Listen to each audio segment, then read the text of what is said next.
masuknya nanti ke gratifikasi. Pelanggaran yang dilakukan oleh pelapor tidak perlu khawatir akan mendapatkan tindakan balasan mencemarkan nama baik si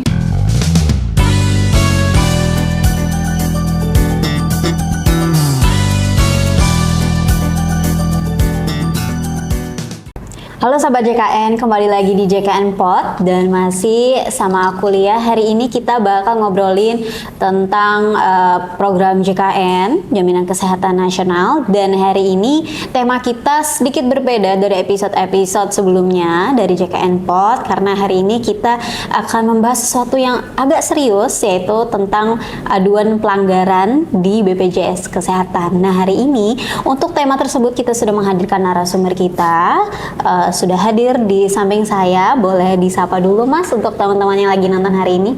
Halo sahabat JKN, perkenalkan nama saya Ari, saya staf komunikasi dan kesekretariatan dari BPJS Kesehatan Kantor Cabang Palangkaraya. Oke, terima kasih Mas Ari untuk waktunya buat memberikan informasi kepada sahabat JKN Pod yang lagi nonton hari ini. Nah, hari ini kita akan membahas tentang pelanggaran atau media pelaporan adanya pelanggaran yang mungkin ditemui oleh peserta JKN di luar sana ataupun sebaliknya ya.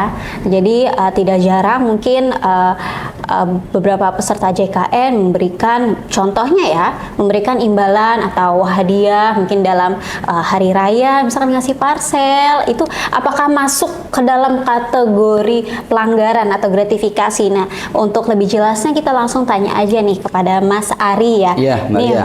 Mas Ari, gimana nih tentang media pelaporan adanya pelanggaran atau gratifikasi, apakah di BPJS Kesehatan ini ada atau gimana sistemnya? Ya, sebelumnya saya sampaikan bahwa BPJS Kesehatan ini sangat concern ya terkait pelanggaran yang dilakukan oleh Duta BPJS Kesehatan sebagai pegawainya. Nah, salah satu komitmen dari BPJS Kesehatan itu melalui diterbitkannya Peraturan Direksi Nomor 25 Tahun 2022 tentang pedoman sistem pelaporan pelanggaran atau whistleblowing system. Whistleblowing system. Ya, jadi sebenarnya ada perbedaan antara pelaporan pelanggaran dan gratifikasi. Jadi kalau untuk penerimaan hadiah segala macam itu masuknya nanti ke gratifikasi. Tapi kalau untuk pelaporan pelanggaran ini sendiri itu lebih kepada perilaku dari Duta BPJS Kesehatan atau pegawai ini.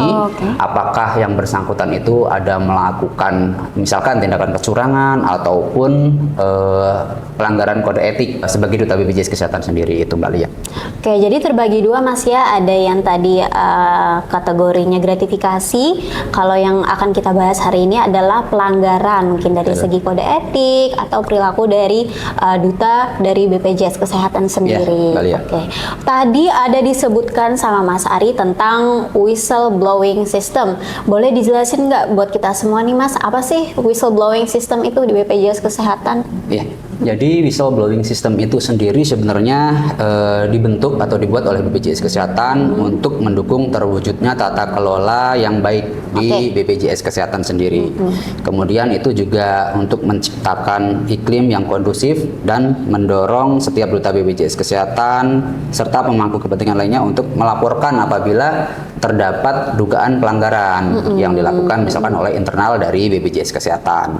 Kemudian selanjutnya ini untuk meningkatkan keyakinan bagi setiap duta BPJS Kesehatan serta pemangku kepentingan itu supaya lebih sadar akan adanya perlindungan bagi pelapor. Jadi tidak perlu khawatir apabila dari teman-teman Duta BPJS Kesehatan ataupun dari masyarakat, bahkan dari pemangku kepentingan apabila melihat atau menemukan suatu pelanggaran yang dilakukan oleh Duta BPJS Kesehatan, itu silakan dilaporkan. Nah, untuk kerahasiaan pelapornya pasti akan dijaga.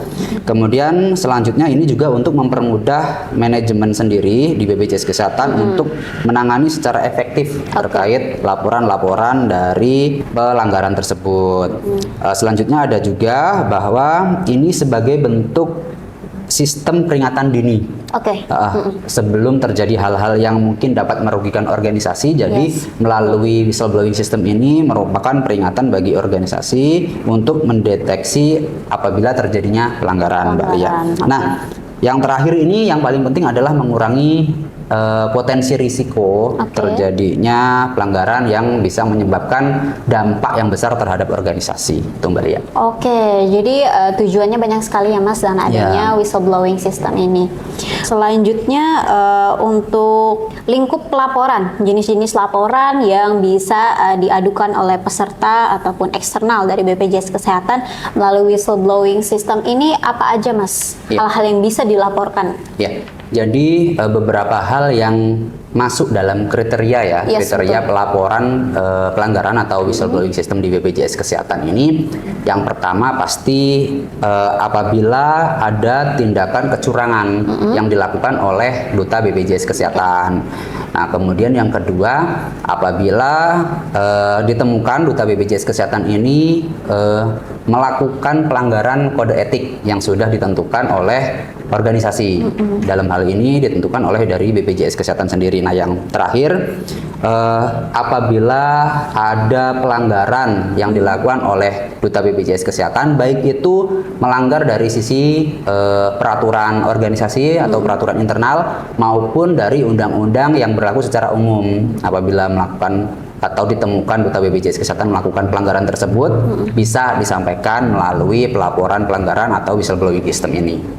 Oke, jadi itu tadi lingkup pelaporan atau kategori hal-hal yang bisa dilaporkan melalui whistleblowing system ini. Oke, tadi juga sebelumnya saya dengar untuk pelapor tidak perlu khawatir karena privasi akan dijaga. Betul. Dari whistleblowing system sendiri selain menjaga privasi pelapor, Mas, saya juga pengen tahu pelaksanaan pemrosesan pelaporan di whistleblowing system ini selain privasi tadi, apakah ada hal-hal lain yang menjadi manfaat atau keuntungan pelapor sendiri? Ya, baik Mbak Lia. Sebenarnya dalam pelaporan atau penanganan pelaporan pelanggaran atau whistleblowing di BPJS Kesehatan itu ada asasnya.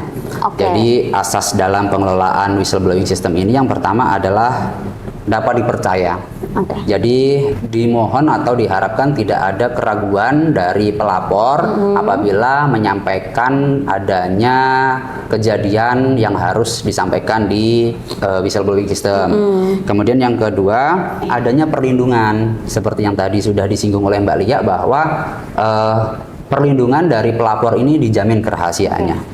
Ya, kemudian yang ketiga rahasia, jadi siapapun apapun yang disampaikan itu akan dijaga kerahasiaannya. Kemudian dalam pengelolaan BPS ini juga menerapkan praduga tak bersalah.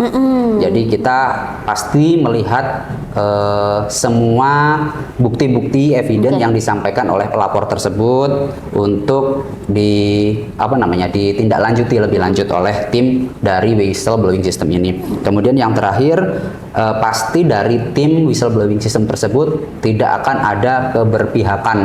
Jadi siapapun yang dilaporkan dan siapapun pelapornya pasti akan diproses sesuai dengan ketentuan yang berlaku di pedoman penanganan pelanggaran atau whistleblowing system yang ada di BPJS Kesehatan, Mbak Lia. Oke, jadi selanjutnya ini untuk dari segi pembuatan laporannya di whistleblowing system ini, apakah ada detail-detail yang harus wajib masuk dalam laporan agar bisa diproses secara valid oleh tim whistleblowing system, atau apa aja tuh kira-kira kriterianya? Baik Mbak Lia, jadi setiap pelaporan untuk memudahkan tim dalam menangani pasti diperlukan detail yang jelas ya Mbak Lia, termasuk beberapa hal yang mungkin itu akan menjadi acuan dari proses selanjutnya. Misalkan harus jelas apa yang dilaporkan, kemudian siapa yang melakukan tindakan kecurangan tersebut atau tindakan pelanggaran tersebut.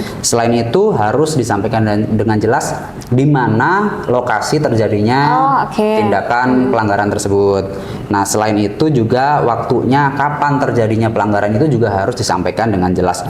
Nah, kemudian selanjutnya bagaimana proses terjadinya pelanggaran itu secara kronologisnya seperti apa itu juga harus disampaikan. Dan yang paling penting, pelapor dalam menyampaikan pelanggaran yang dilakukan oleh misalkan internal duta BPJS Kesehatan itu harus melengkapi dokumen pendukung.